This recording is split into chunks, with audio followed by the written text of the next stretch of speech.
but not noise direct. Hi everyone, we're going to get started very quickly. Just a reminder to turn off your cell phones. Thanks so much.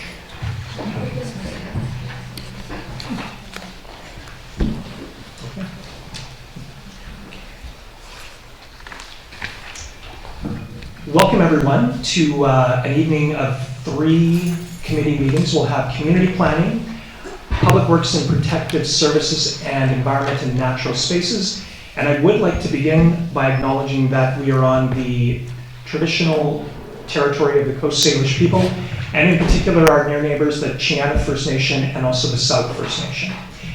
I also want to note that this is National Volunteer Week, and the theme of the 2023 National Volunteer Week is Volunteering Weaves Us Together. And clearly this very much speaks to what volunteers in Metchosin do, and from volunteers in the arts and on our grounds, supporting our seniors, providing us with places to meet and learn, and to advocating for watersheds, agriculture, parks and trails, the picking up and picking invasive species. Just there are dozens and dozens of people that probably put in thousands of hours each year supporting Metchosin. So thank you, volunteers, very much. And so with that, I would like to call to order the community planning meeting of Monday, April 17th. And to begin with, are there any additions or comments on the agenda committee? Hearing none, can I have a motion to approve the agenda? Mayor Little and seconded by Councillor Donaldson. No discussion, and call the question. All in favor? Thank you very much. And we don't have any presentations, public participation for the community planning meeting. The one thing I would just say is that we have opportunities with the other meetings as well. So protective services and environment, both will have their own public participation. And Mr. Starr, I might call on you after if you want to speak to your rezoning. Yeah, sure. How about that? So, public participation. Hi. Please say your name and where street you live on. Bev Bacon, Metchosin resident, and I wrote 3 things for 3 meetings, and I'm sorry, it's just the mood I'm in. I get progressively more goofy. I hope you'll take it that I'm sincere in what I say, even if I make some silly comments. So this is apropos of the APRM submission on farmland. And I'd like to start by saying our population is aging and declining. We need more people for our workforce. And I believe that all healthy women of childbearing age should be obliged to have children. I'm just kidding, but maybe you can see the connection. And I'm speaking as a farmer who lives on APRM, or on agricultural land. Okay, so I'm speaking against most of what APRM is advocating with respect to putting restrictions on privately owned land that happens to be in the agricultural land reserve. The owners have the right to farm. They do not have the obligation to farm. Property owners have a right to maximize the value of their investment. They do not have an obligation to keep the value low for some future purchaser. We don't expect that of anyone else, and you don't have to make notes because I'm going to give you a hard copy. We don't expect that of anybody else. If someone who owns a rural property wants to farm the front, the back, or the middle of their property, that is at their sole discretion. If someone who owns a rural property wants to build their house at the front, the back, or in the middle of their property, that is at their sole discretion. APRM seems to take the position that farmland is a public asset when they say Metchosin lost access to 13 acres of productive farmland in the last 12 months. Again, we are talking about private property. Where does this sense of entitlement come from? I agree that we don't want monster houses in Metchosin. We need to encourage all landowners to have a small footprint on their property. In my opinion, the following is what we should expect of all landowners in Metchosin. There's 13 points. To build according to the contours of the land. To cut down the fewest number of trees. To have permeable driveways. To not use pesticides or herbicides. To plant hedgerows with native species. To avoid blasting. To avoid soil removal. To avoid unnecessary soil deposit. To plant gardens that are friendly to birds and bees. To protect and enhance wetlands. To be conservative in water usage. To garden and farm without tilling the soil. To cooperate with having a dark night sky. And I believe that these things pertain to all of us. I strongly oppose the notion that privately owned farmland is a public asset that needs stringent intervention. I do think ALR land, whether the current owner farms it or not, should be kept environmentally friendly and suitable for the next owner to farm if they so choose. If all landowners follow the 13 expectations that I have listed, no problem. Thank you. Thanks, Beth. I know you could write it. Thank you.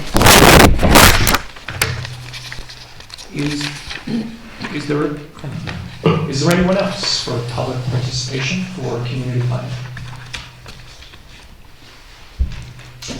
Okay, I will ask, going once, twice. Other than right? Yeah. You're okay, sure. Okay, thanks very much. We'll move on to agenda item number 4, the adoption of the minutes. And committee, we have seen these minutes before, so we're just moving adoption. Any comments or concerns with them?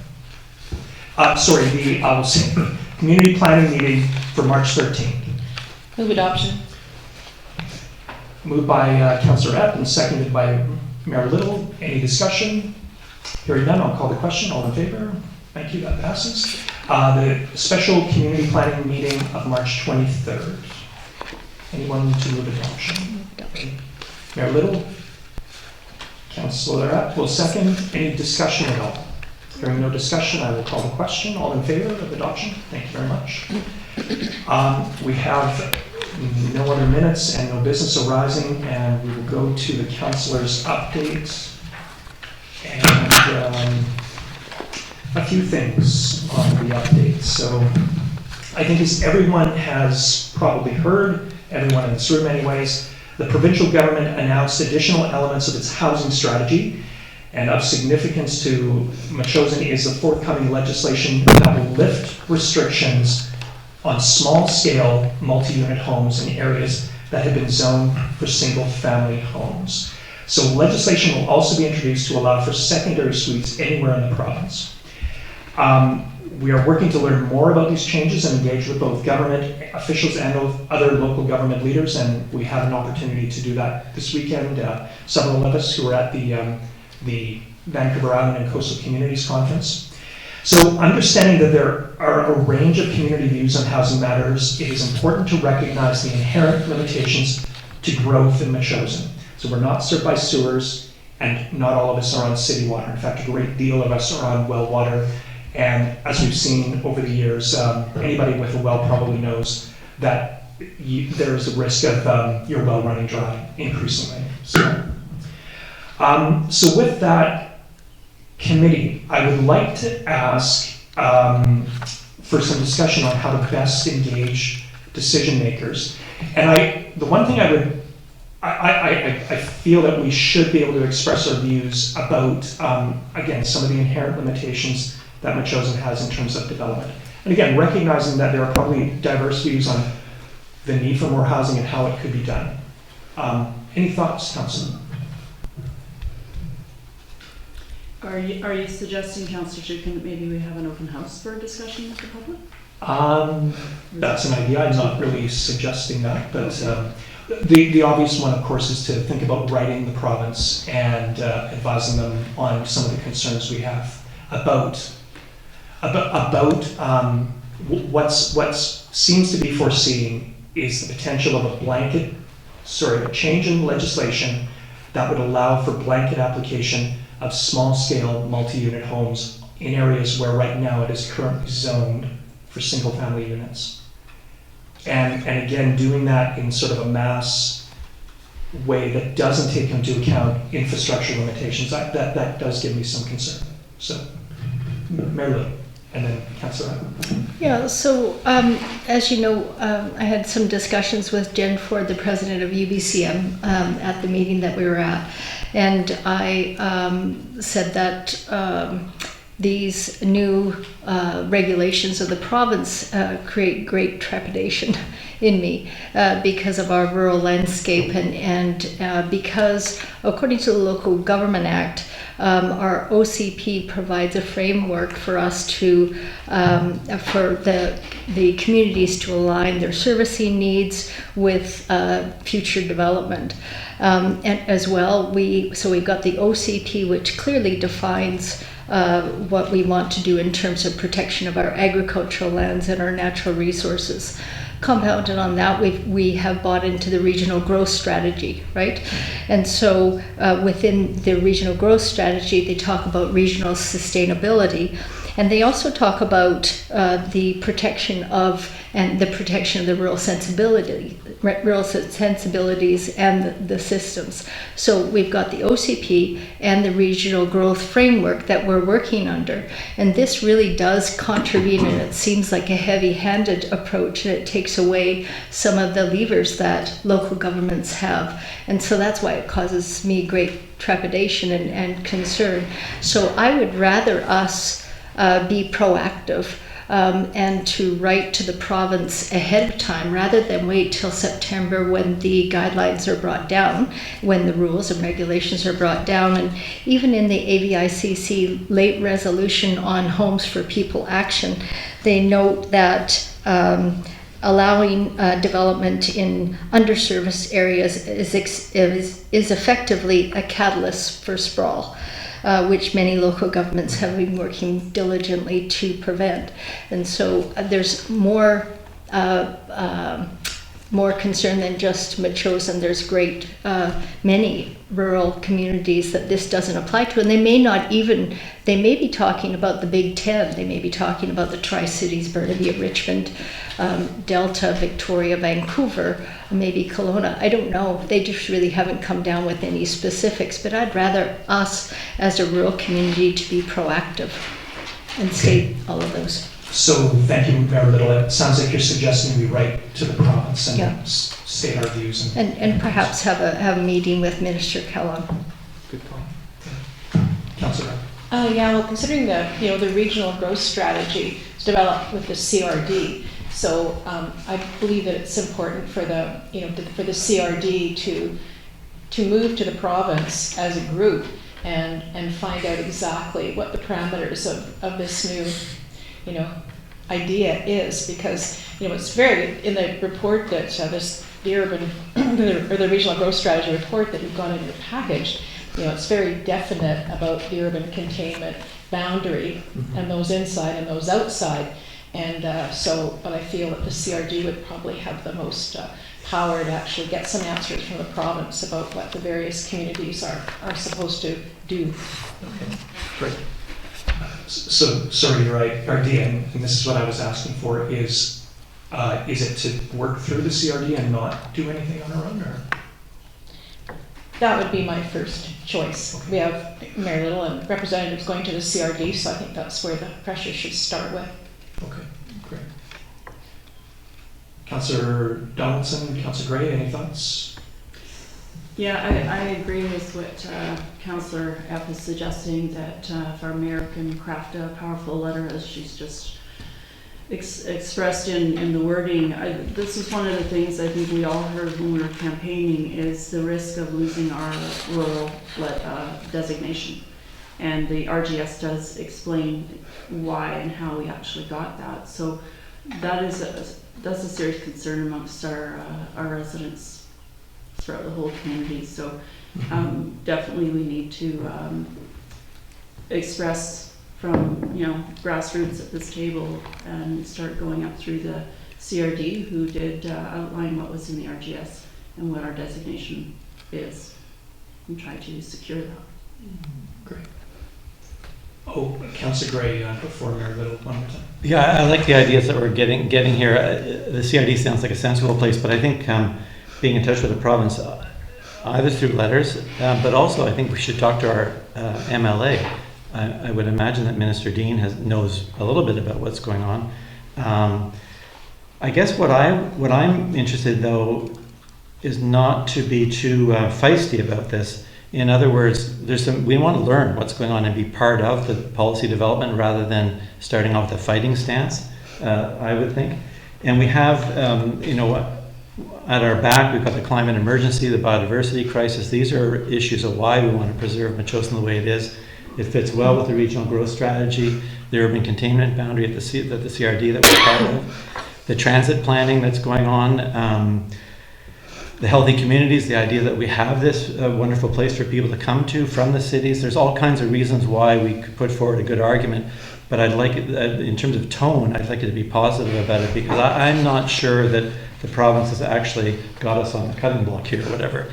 So I don't want to jump in front of it as if it's a terrible thing, but rather approach it from the point of view of all the attributes that we have, the positive circumstance that we don't want to see.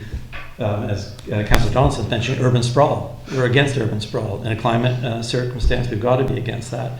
So I can see ways that we could write some nice a letter, if we send a letter to the minister, that we could engage with Minister Dean, and then work through the CRD for sure.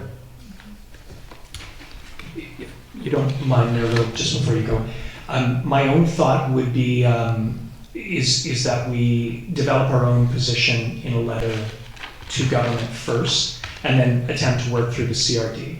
And my only concern about going first to the CRD and working with them is that there's a mix of views in the CRD, but I think many of the views are pro increase in housing availability, which I just feel, just because of the significance of the issue in the urban areas, we're just going to get lost in. So I think we should begin by crafting and developing a position. And I think it's a great point that Councillor Gray makes, is we don't have to come out fighting. We can just explain where we're coming from in terms of the values that we're trying to protect, not just for Metchosinites, but also for the larger region as well. So, and even in and pointing out like the fact that we're outside of the urban containment boundary in the CRD, and that's been a long-standing sort of geographic or demographic sort of marker in terms of the CRD. I think that's important as well. So I just go to Mayor Little. Yeah, thank you. Yeah, I agree. I didn't suggest we have a feisty lever. I just think it's better that we be proactive. And going back to our letters that were requested at the very beginning of our term, it was me who said, I think we should do this in a very respectful way. So I think, of course, respectful, non-feisty, but I think it's better to be proactive. I also think it's a good idea that we advocate at the CRD board.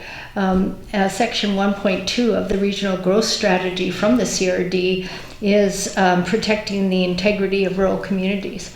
And so they already know about it. The past CRD board has bought into that. All of the 13 municipalities have all agreed to that, as well as agreed to a climate action plan to protect biodiversity. But the reality is that there's ourselves, North Saanich, and Central Saanich, and the islands. Yeah, that's right. So we're a little bit outnumbered, but with this new spirit of collaboration and cooperation, we recognize what Langford brings to the table in terms of increasing density, and they recognize what we bring to the table in terms of our regional plan. And so I think working through both is a good idea. The CRD will take longer, I will admit, though. Yeah, yeah.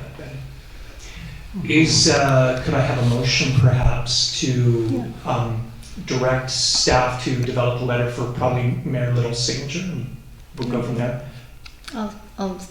I'll move that council write a letter to the Minister, Ravi Kalan, about our concerns regarding the new guidelines and our interest in working with the province and expressing our concerns and laid out in a very respectful manner.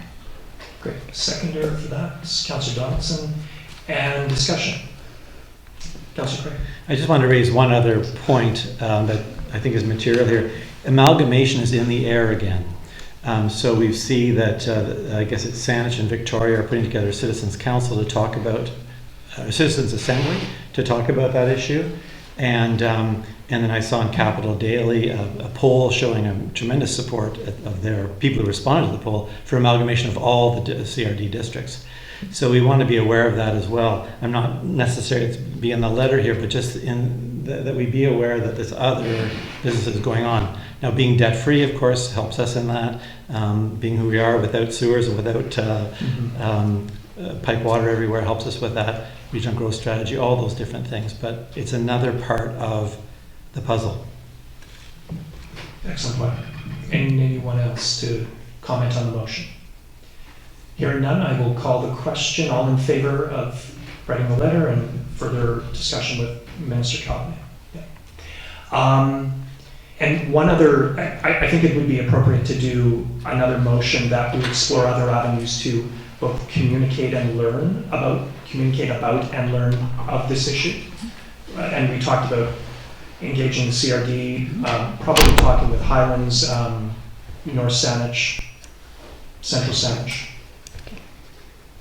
Quick motion on that, if we could. Do we think? So you suggesting a letter to the No, other? not so much a letter but we explore other opportunities to stay informed, be active in a respectful way on this matter. Engaging the CRD, for example. Maybe we don't need a motion on that, but. If you'd like a motion, I'll declare a motion. So with that, I'll make a motion that Council reaches out informally to our neighboring communities that are of rural nature, and that we reach out to our MLA, which I've already done, but I will follow up on that again. Anybody else that you would like to include in that? And the CRD as well. Okay.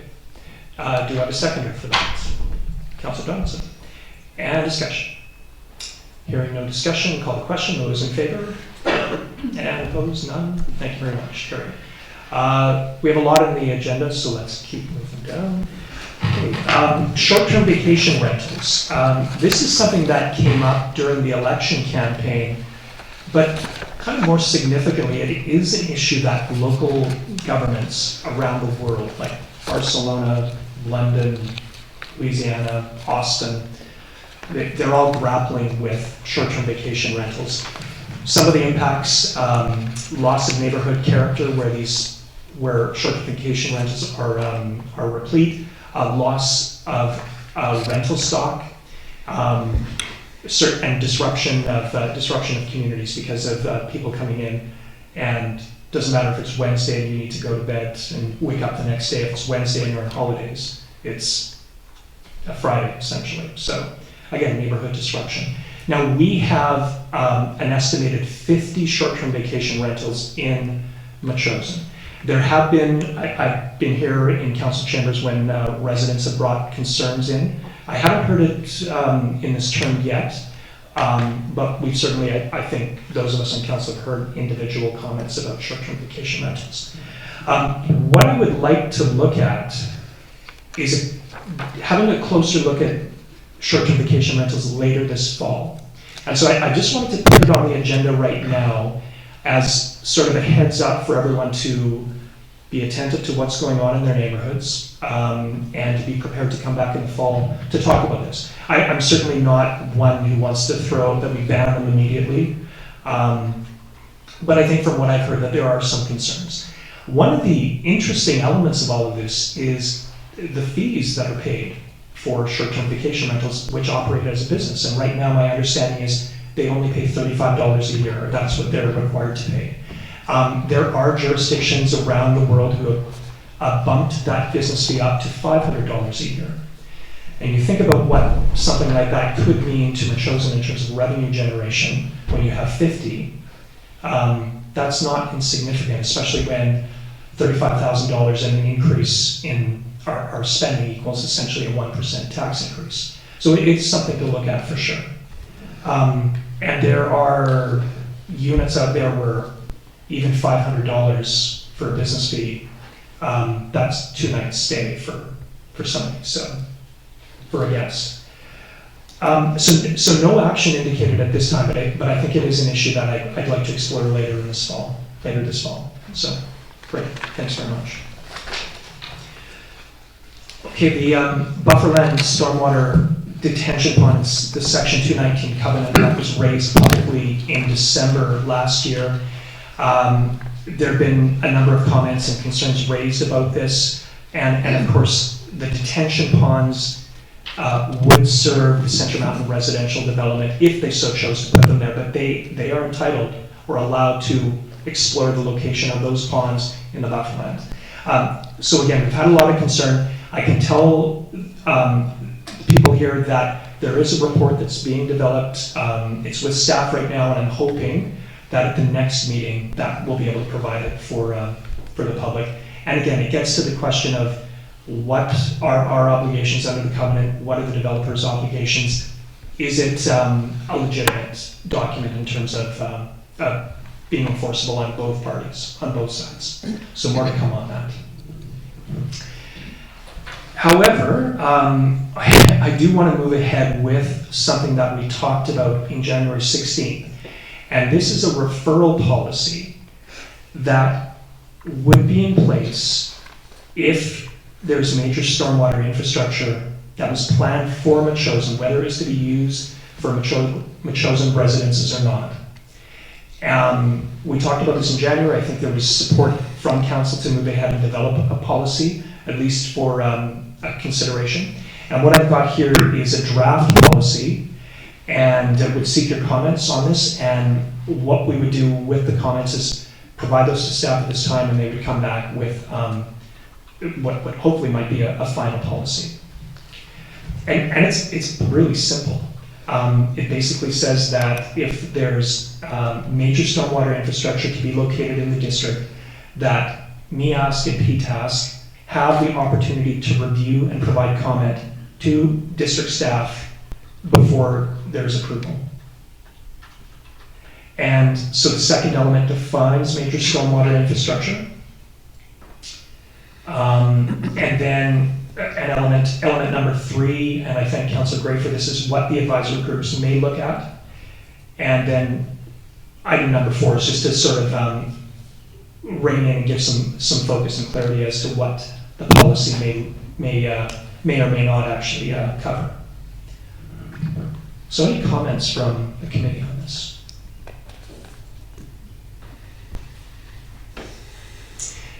Councillor Gray.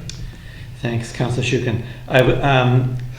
When I read this again, I realized that the list of 3A through F, these are the sort of things maybe that the advisory committee itself might recommend. Hey, we've got this plan. Would you please minimize the cutting of trees?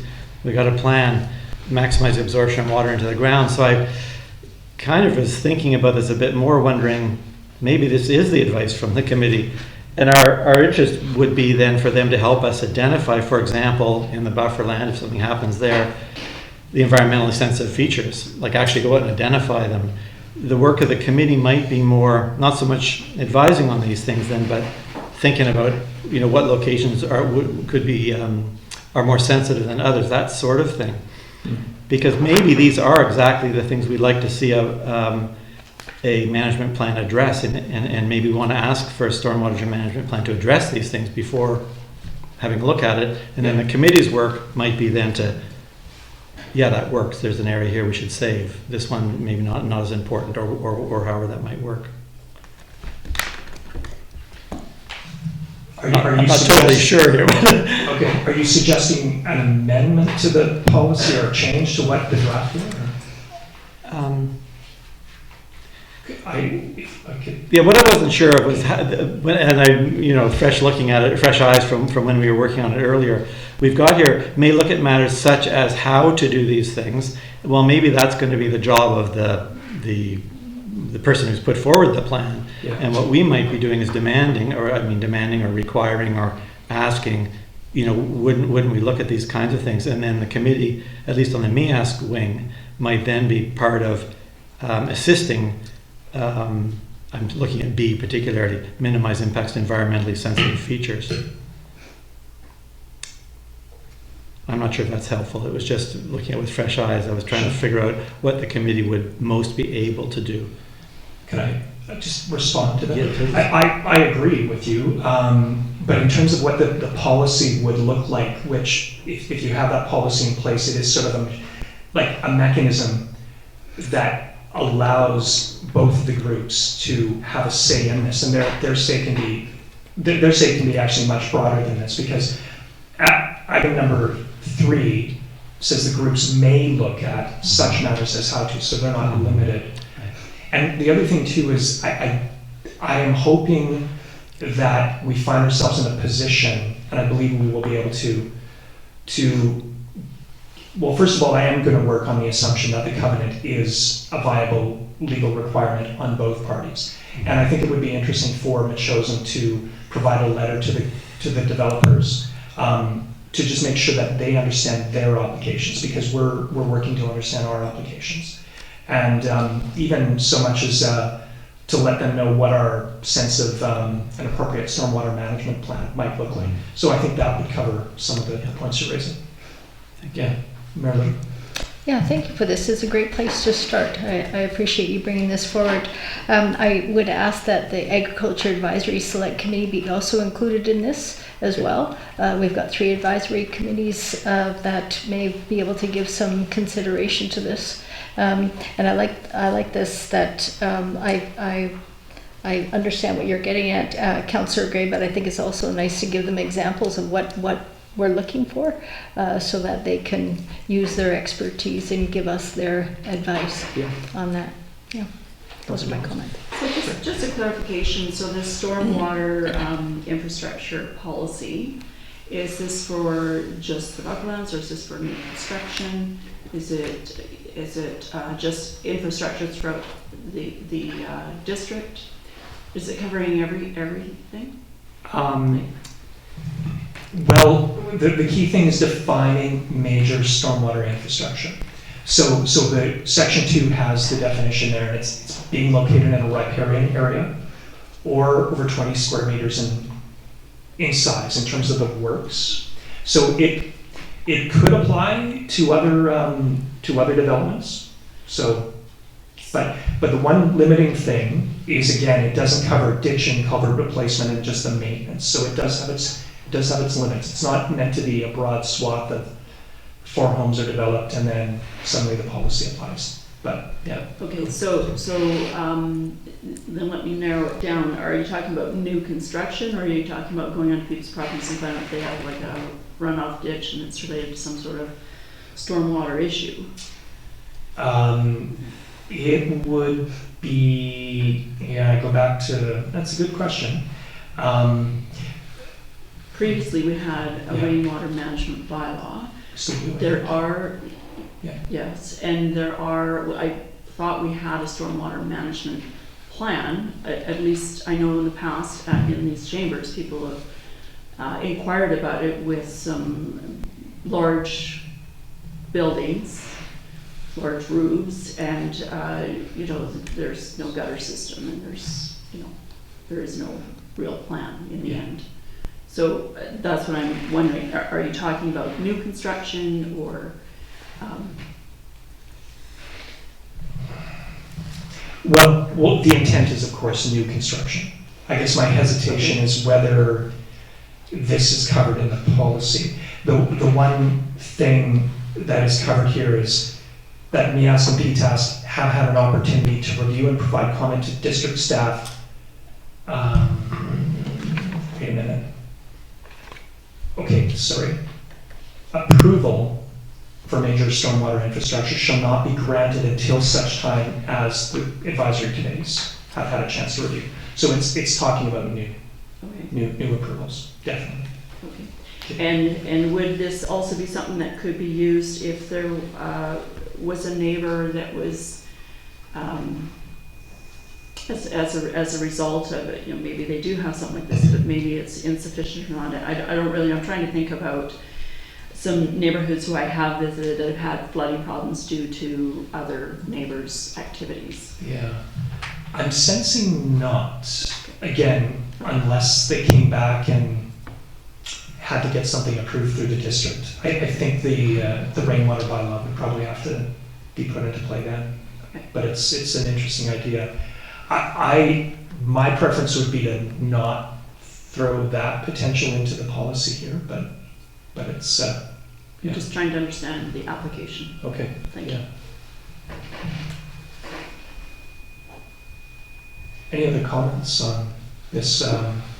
I can work with Tina to capture further comments, or capture the comments made today. Okay, hearing none, we'll just keep moving on. And next stop for this would be formally bringing this back to the committee for approval, and then we'll bring it to council for adoption, if we so chose. So, great. Councillor? I just wonder, when you bring it back, if you could just include the current, information or bylaws or something that we have on stormwater Great idea. along with it. Okay.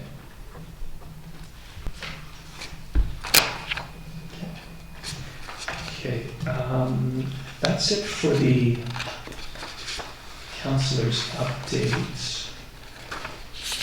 Okay, there's one more thing which we'll get to after this. Okay, so we're next going to turn to the rezoning application for 4409 William Head Road. Councillor Gregg. Yeah, thanks, Councillor Shukin. I don't believe I have a conflict of interest on the agenda item, as my interests are seen in common with other electors generally. However, I do own property and live immediately next door to 4409 William Head Road, the subject property being discussed. And I'm a registered owner of the community hall at 4401 William Head Road, which is also adjacent property. I think it's possible a decision on the subject property could have an impact on its value and then maybe on the value of the properties that I am involved with. So in time, I'll get some further advice on this with regard to any conflict of interest I may have. But in the meantime, in order to avoid any perception of conflict, I'm going to step out of the room for this discussion. Okay, thank you very much. Understood? Yeah.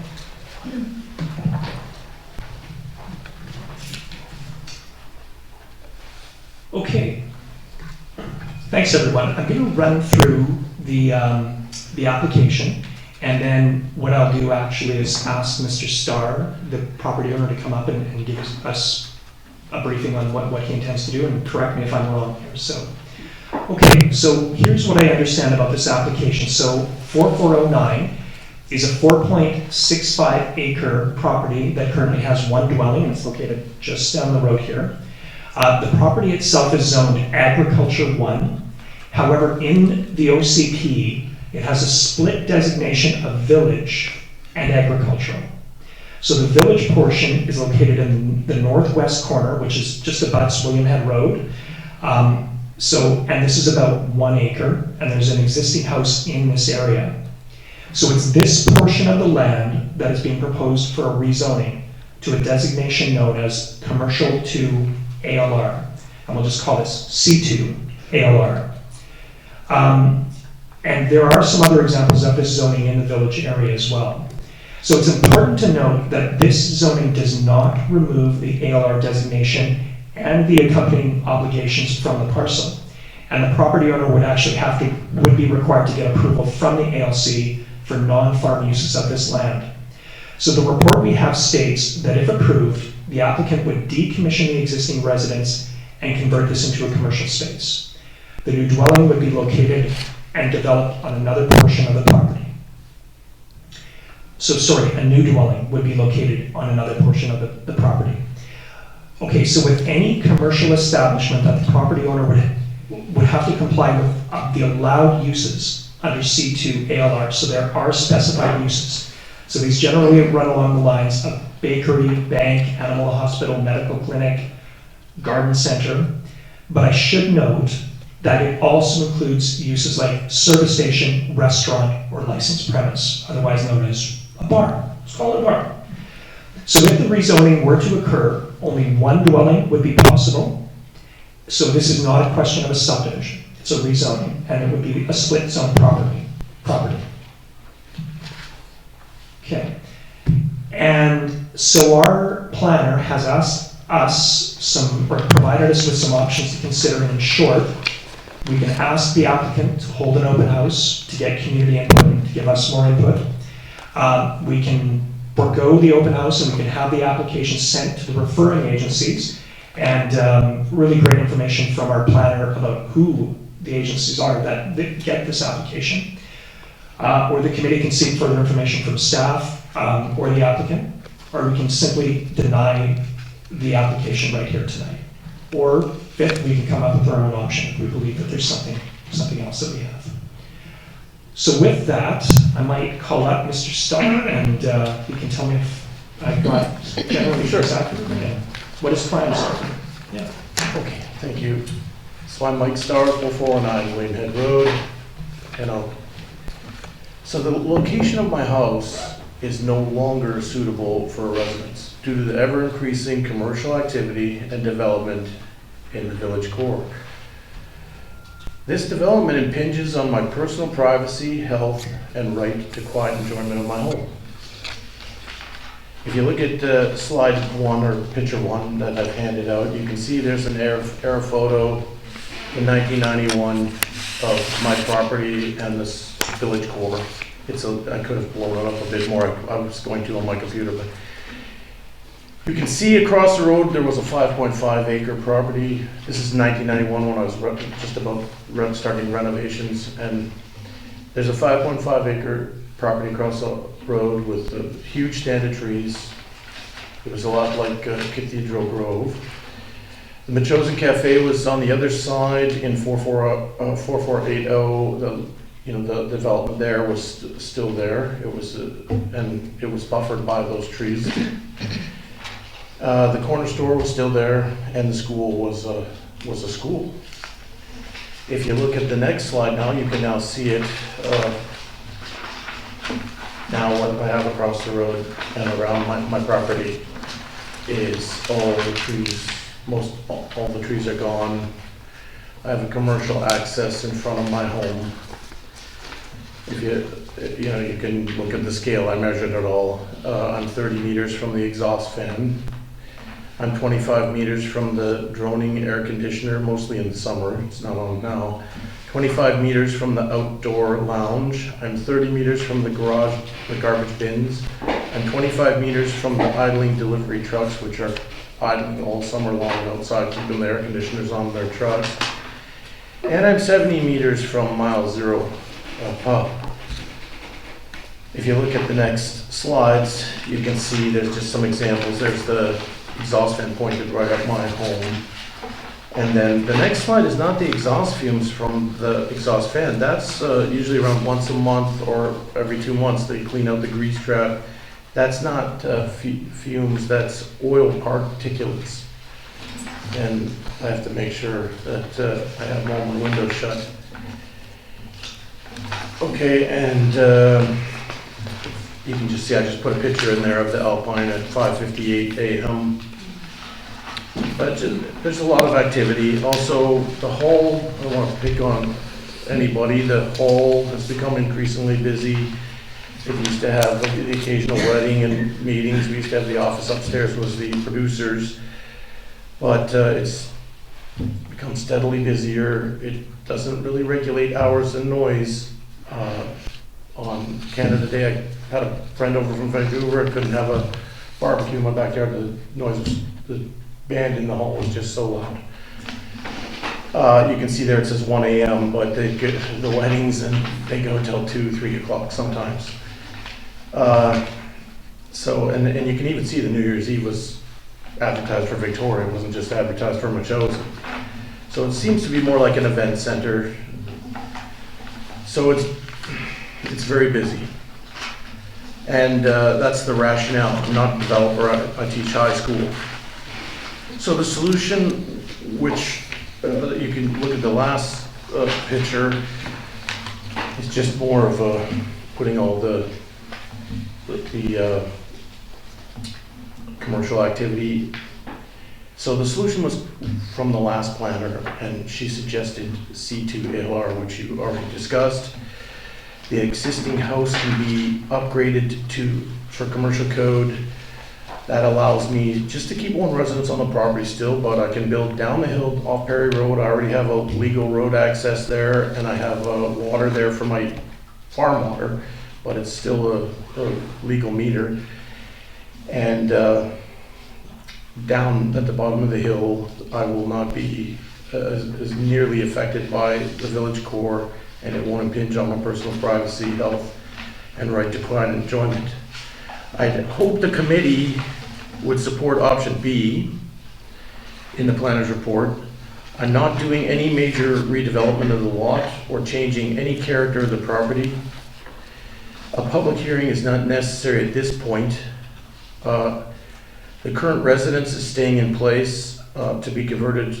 Hopefully, we need a medical clinic, really. That's the most thing I'd like to see there. And something in line with OCP uses. And if a public hearing is necessary, I believe it would be more appropriate after the approval of the rezoning when I submit a development plan for a house off Perry Road and a use for the house. And if you have any other questions later after you discuss it, I mean, I had one diagram too to show what was on the property. I didn't include it, but it shows the septic field, which was engineered, and I can give that to the planner at a later date. But most of the property is the septic field.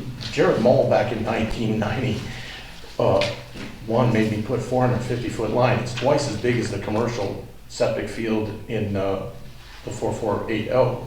It's all engineered, it's concrete, sand, and drain rock, and it's a pressurized field. And it would be the driveway, the house. So most of the land is taken up by that and the driveway and then the existing house. So there's nothing else is really go in there. Okay? I have a question or two for Yeah. you, but I'm going to ask the Sure. committee if any questions for Mr. Starr. I have a couple questions and a couple of comments. Okay. This is not the first time that you've come to council. I have been at meetings when you've been here before, Right. and previous owners as well, when they've sought commercial activity on this property. And as you've stated tonight, it was a comment that was made before about smells from the cafe and that sort of thing. It's not smells, it's fumes, yeah. Fumes, Yeah. okay, fumes. Having worked in the restaurant trade, I completely understand what needs to be done to clean out those flues and that sort of stuff. So there is a lot of, like you say, particles and that sort of thing. I know in some communities not too far from us, when there have been restaurants and such put in, some of them have been required to, don't know what it is that they do, but there is a mechanism they can put in place so that it reduces smells and emissions, that sort of stuff. And it's something I think this community needs to be cognizant of, because it is a beautiful piece of property. I travel through that quite often on foot, and I personally wouldn't want to live near a deep fryer, having worked in the trade. But that would be something I think that we probably need to look at on a larger scale. In the late 80s, there was a proposal from the homeowner at that time to also put a business in there. It was called FTS. FTS is an environmental type of business. It is located now in Langford. It would have been an ideal commercial establishment here, but some residents did not want it. And I'm not sure why it got turned down, other than public opinion. And a tea house was another one that I think was suggested at some point a little bit. Yeah, I never suggested any business. I came in before, that was in 2010. So I haven't really been here for 10 years. Right. That was again just about we redid the whole commercial core and had a whole referendum on that, and just to say, hey, where do we really want it? Right. So it was that was more, but again, it was the motivation for what that was, the impingement on my personal privacy and health, and that's the rationale. Not a developer. That other guy's a developer. I don't know what he was doing there. It wasn't anything like what I'm suggesting. Right, so. I'm not building a factory. No, I wasn't suggesting that. What I was trying to say is there has been an interest to do a commercial entity on this property for years, and the OCP did get updated. We've seen changes in the village core. We've seen property taken out of the LR in the core to put in a business that's not related to agricultural activity. So there's been lots of change in the village. So this is a different time, and I think there are some different options. The planners put together a very good report. This is probably one of the better reports I've seen in many years for options for us to choose from. So I would really like to encourage more dialogue on this for sure. And yeah, option A or B. I mean, option A, at some point it goes to public hearing. That's the public information comes at that time. Yeah. Not necessarily right now. And just to back up what Councillor Donaldson is saying, is there will be a public hearing because it's a rezoning application. So that'll come in time before it's approved. But yeah. Right. So yeah. Yeah. But Mayor Little, Councillor, Mayor Little, go ahead. Yeah, I was just wondering, can anybody remember with the Mile Zero, were they required to have a public information meeting? Mile Zero? I don't They did remember not. that they were. No, I didn't even get a notification. I got one letter probably already after it was notified. So yeah, there was nothing about that. I don't think so. Perhaps through the chair we could ask the interim CAO.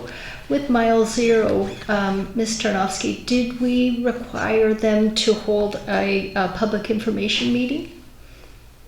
I'll have to find that information as I was here at that point. Okay, so then. I think Steve knows about that. That's probably why he went into run for council. So Yeah. Okay. he knows all about that. Okay, Yeah. so I don't think we did, do you remember, Councillor Epp? No. Okay, so I'm sort of feared that we've got a bit of a double standard here, requiring this applicant to have, to hold a public information meeting. So that was one of my concerns. But I also wanted to thank the planner for the excellent report. I had all these questions about the septic field, so you've already answered those, so thank you very much. I could give these to you now if you want, but I was going to, that's it right there. And I actually have if you want those, I have the original, or I'm supposed to submit them to. I actually have, I save everything, so I have the original documents from when I got it done. How it's, the approval and the permit and everything. Okay, that's great. The one thing that I wanted to ask was in the OCP and considerations, could this be a cannabis or a medicinal cannabis production / sales site? Because I would not be as in favor of that. No, I mean, I don't think it says that at all. There's nothing in the OCP. I mean, didn't she include that at the end of the report, the OCP? Yeah, it's 2G, page 21. Yeah, I don't think it says you can do that. No strip clubs either. That's bad. If I look at page 25, that does list the allowed uses, the permitted uses. Yeah. So I don't remember that.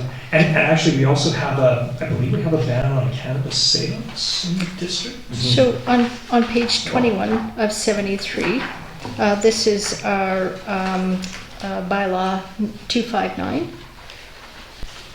Under G, cannabis and medicinal cannabis production where designated as farm use must not be prohibited under the agricultural reserve use, must not be prohibited. So that means it's allowed. Well, I think if we're the question is rezoning to commercial to ALR, then that's actually removed, as I understand it. Okay. Yeah. If we could get clarification on that, that'd be great. Okay.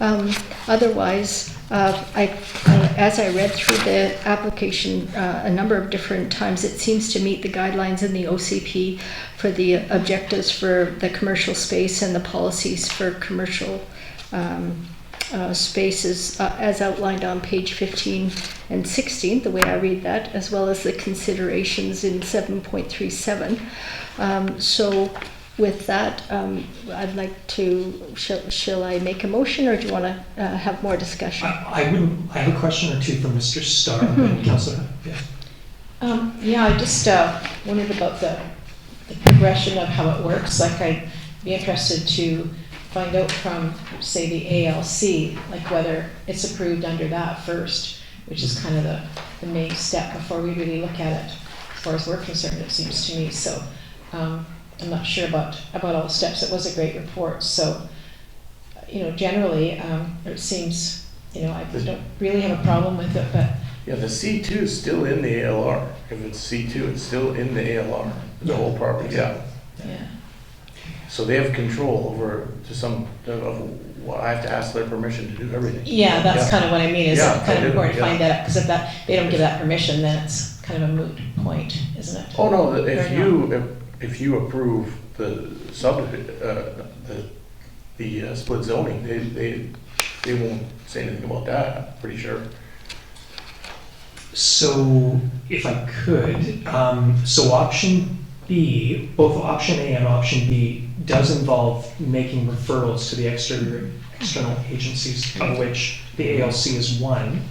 The question I would have is what information goes to the ALC in terms of what might be done on the land. So that's maybe something to get clarification on. Sir, okay. Go ahead, Councillor Thompson. So so they were talking about the external. How about the internal? And we have the Agriculture Advisory Committee give us some idea with some agricultural activities or whatever. So we've heard from them in recent meetings. Yeah. For input as options. Especially if it's going to go to ALC. Yeah, they're not listed as a referral, like a referring body. We could actually make a motion to include them. Yeah. So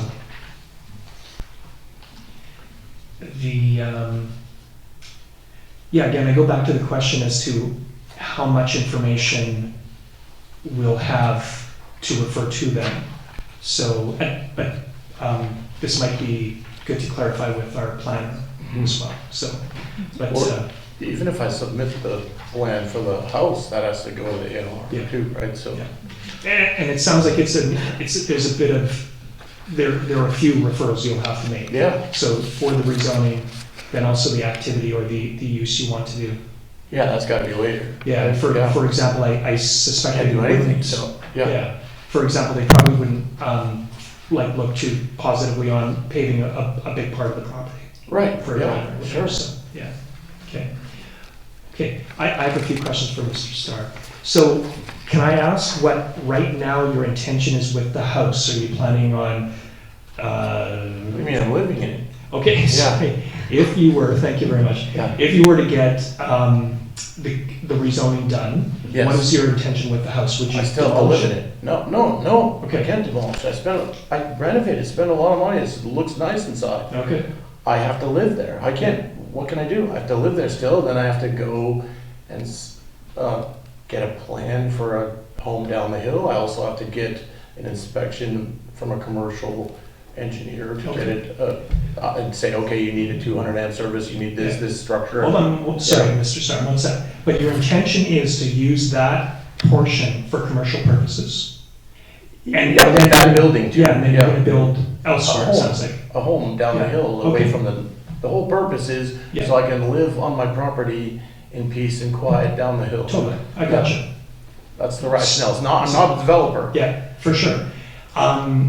But what is okay, again, if you were to get the okay, what is your intention with the house? Are you planning on keeping it, or are you As in developing it into a commercial space, you're gonna bulldoze it for Yeah, I other don't, space? nobody should be living there. No, it should be kept there. I want it there, and I want somebody to use it for something like a Okay. doctor's That's my office. I think it'll make a great medical clinic. It's nice and peaceful there. You know, Okay, you know. no, thanks, that's my question, I wanted to know. Yeah, okay. What about parking in the driveway? I'm losing track of kind of where you access that house. Well, And there's a huge big gate you can pull in there, and I have a big driveway. I even have a turnaround. It just says kind of, you know, it's all gravel, so I don't pave anything because Okay, it's drains, right? so the driveway, if it were rezoned to CR2, the driveway allows access to the commercial portion, if it were Yes. rezoned. Yeah. I was just gonna show you on that picture of the septic field. Maybe I can just show you here. Yeah, when you come in the gate, because Oh, I see. the Metchosin Cafe's right here, you come in here and there's even a turnaround here. But I'd have to fix it up into the code of the OCP, and it Yeah. says you need so many parking spaces per employees or whatever. You know, there's a whole thing in the, I don't know if it's the OCP or bylaw, some bylaw that tells you exactly what you're supposed to Probably do. the land use. Yeah, the line is probably, that's it, yeah. Okay, great. No, those are my two big questions. Yes, it's been there since 1914 or more, so, Yeah. you know, Great. I think it's, yeah, I'd like to keep it there. I mean, I'm gonna live down the hill, I don't want a McDonald's up there, that'd be horrible, right? No. Okay. Yeah. Let's see. Okay, well, hey, Mr. Okay. Starr, thanks very much. Okay, thank you. I'm gonna turn to the committee now. We may have another question or two for you. Okay. Thanks very much. So, committee, again, I go back, our planners provided us with 4 options, and we may come up with another one. Now, I'll just make a comment here. I have to say, I'm not opposed outright to this application. I think it's consistent with the use of the village. And again, if it is not being subdivided, and if there's a way of addressing the uses so that we keep in mind both noise and environmental risk, I wouldn't myself be so supportive of having a gas station go there. But we have talked about having a physician's or a medical services clinic. So again, Mr. Starr's raised that possibility. The one thing I would be leery of course, is that if the property is sold and the allowed uses are in place, a new owner can do what they want with that. So that's something to keep in mind. The other thing I would just say in terms of the options before us now, I'm with Mayor Little. Doing a public information meeting at this stage, I don't really see the value of that, but yeah, so. Any further comments from folks from the committee?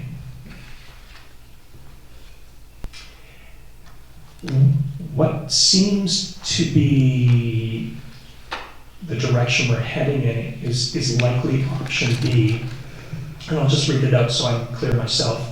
So, option A is do not require the applicant to host a public information meeting. Direct staff to refer the application to internal and external agencies for comment. Request staff to bring back the proposal and the applicable land use bylaw amendment for consideration. So essentially this means that if we take option B, we will get input from the external and internal agencies, and there'll be another chance for this to come back to us and to give some consideration for a bylaw amendment. So to me that seems to be in the direction that we're thinking. Okay. So with that, I'll take a motion that the motion is to do not require the applicant to host a public information meeting, direct the staff to refer the application to internal, including the Agriculture Advisory Committee and external agencies for commenting, request staff to bring back the proposal and the applicable land use bylaw amendment for consideration, and a site visit for council. And a site visit as well. Do we have a seconder for the motion? Councillor Thompson. Any discussion?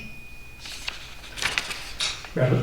Right, so the next step, as I understand, are on page 17 of the agenda, and this is going to start with the,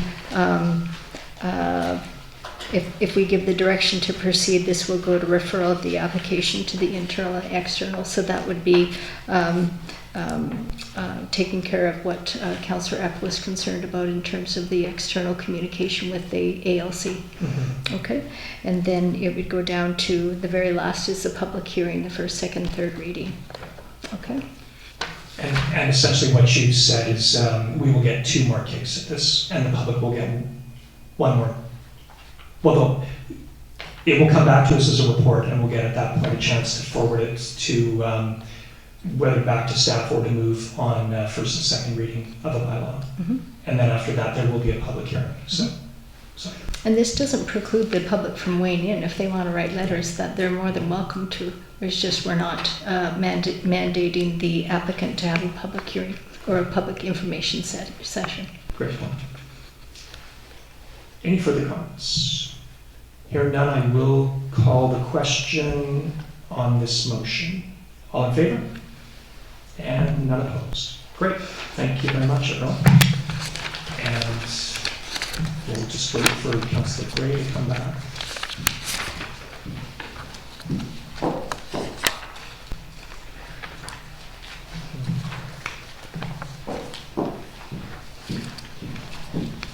And Tina, I just want to confirm that in addition to option B, we talked about at the IT committee, and then also a site visit as well for council. Great, thank you. Okay. Sorry, keep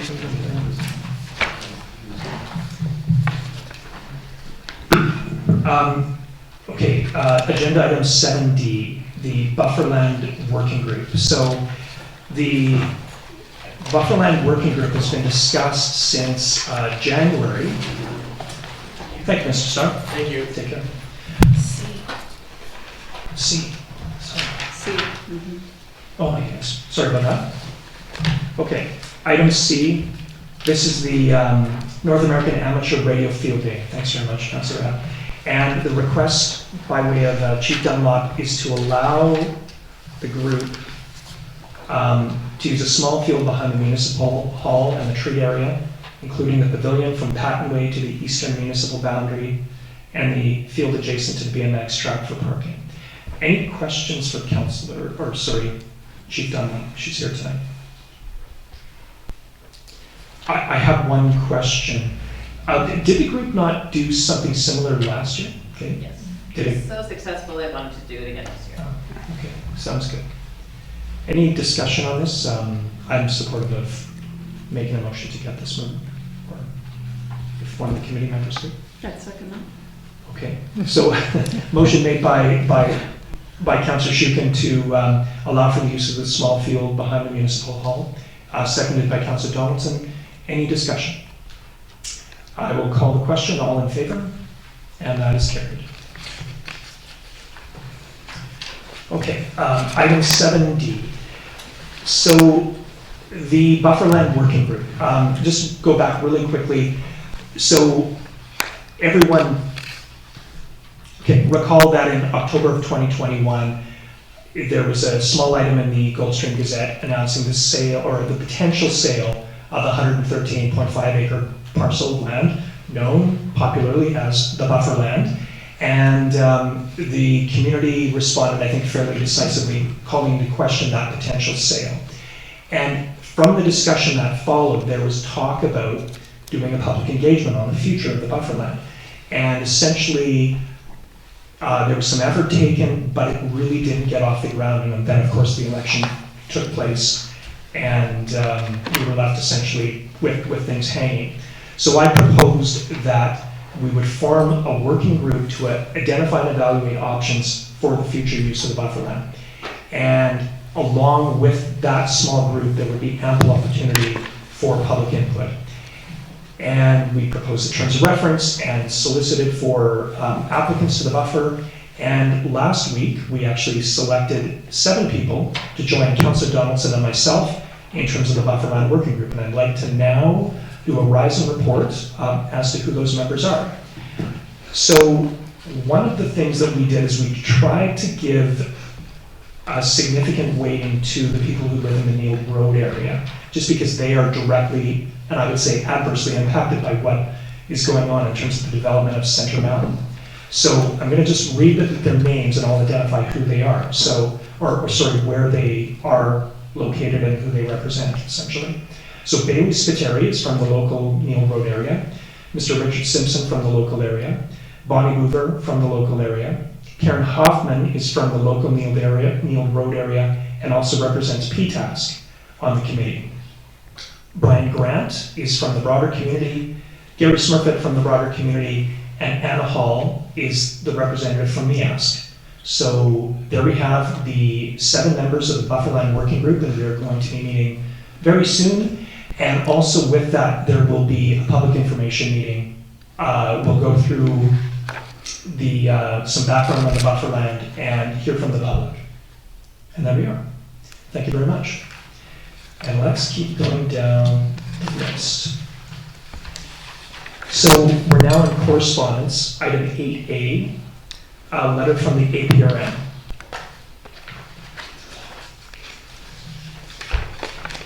And in a nutshell, the APRM is asking us to consider some amendments to the land use bylaw that would allow for more favorable siting and sizing of homes in terms of agricultural land.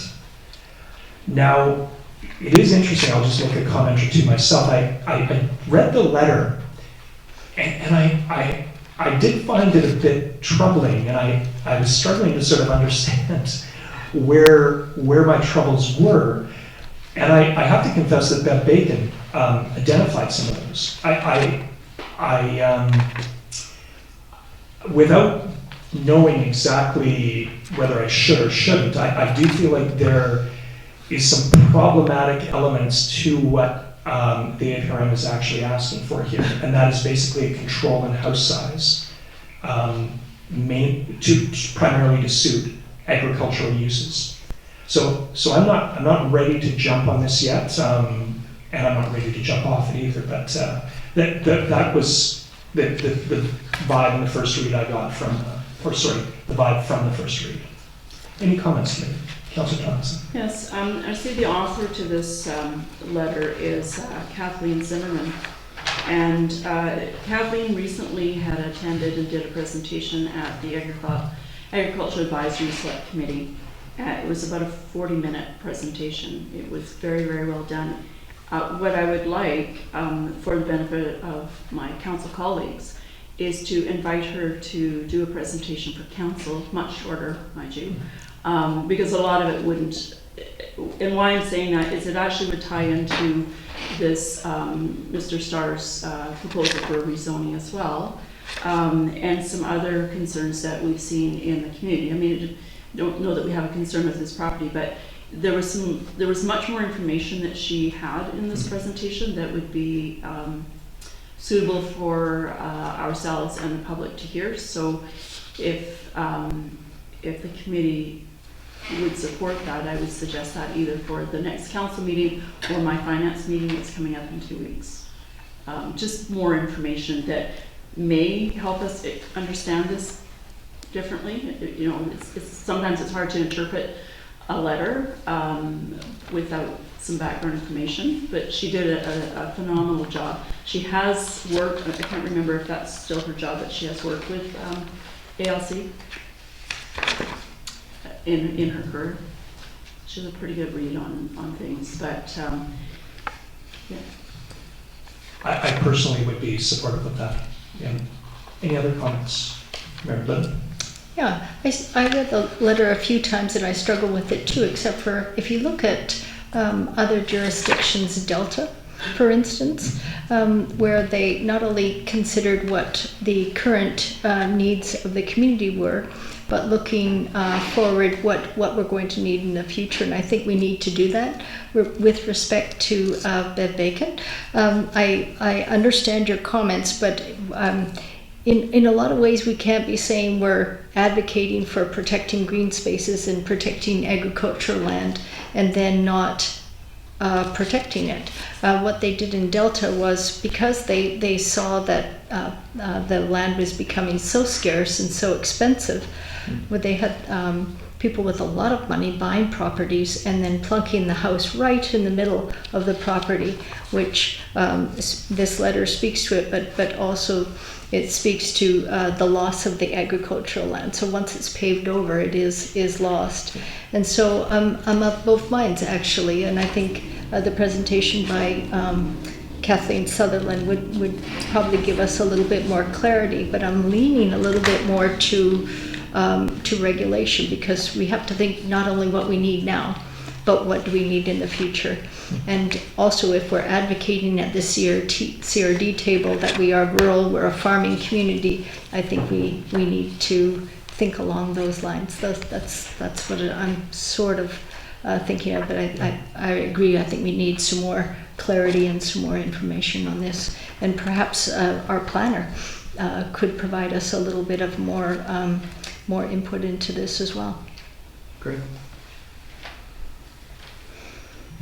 Councillor? Yeah, I'd certainly support a staff report on the question, but perhaps before that, we could follow up with Councillor Donaldson, suggest that Kathleen Zimmerman come and talk to us maybe at the Finance Committee. Makes perfectly good sense.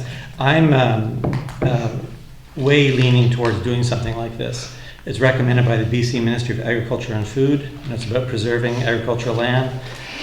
What I'm not so sure about, and Kathleen probably can tell us, is these rules, I believe, are part of the Agricultural Land Commission's guidelines as well. Now, I didn't look these up specifically, but certainly siting of the residences, size of the residence, and I also believe laneway distance is part of it, and that might be the siting of the residential use. So the question I would have for Kathleen and then for staff is, does the Agricultural Land Commission have the enforcement powers that they need, or is the process that they're asking municipalities to set up the bylaws to allow enforcement? And that's what I'm not clear about. But I would support the direction proposed by the APRM in this instance. Great. Well, I'm very supportive of having Kathleen come and probably to the Finance Committee if that works. And we could go from there. I like the idea, Councillor Gray's idea of staff report, but only after we hear from Kathleen. Okay. Again. I will contact her and arrange that. Great. The I don't think we need a motion to do. Yeah. Okay. Great. I will say, yeah, I know Kathleen. She's got a wonderful mind in terms of ALC stuff and an understanding of how the ALC works and obligations around the ALR stuff. And she was instrumental in helping getting some action on a very significant dumping situation on Souk Road, which we'll hear more about as the year unfolds here. So, great. Thanks very much. And we'll just keep moving down the agenda, which is the CRD Regional Growth Strategy Indicator Report. And I think this is the second year that I've seen this and paid attention to it. And I think it's wonderfully done in terms of the simplicity and the indicators that they have. And any comments from the committee? It's on page 48, 44, something like that.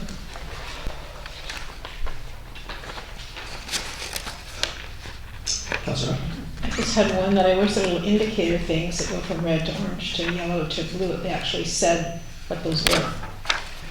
Yeah, they get into some depth in the reports themselves. So yeah, but they don't actually describe the little half moon.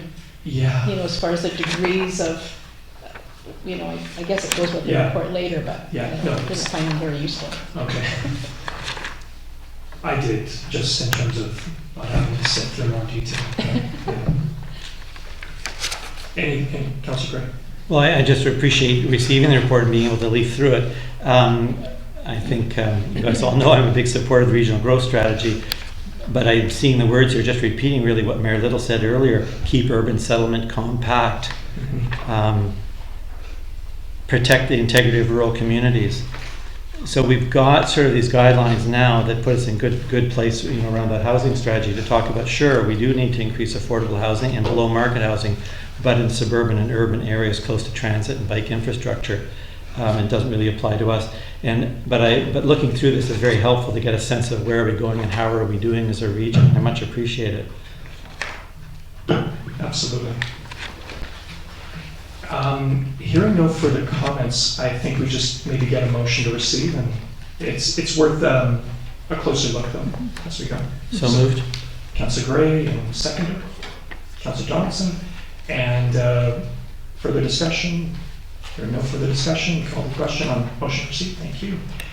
And I believe that is it for the community planning meeting, and a motion to adjourn, please. Councillor Johnson and Mayor Gray, or Mayor Little, all in favor? Thank you.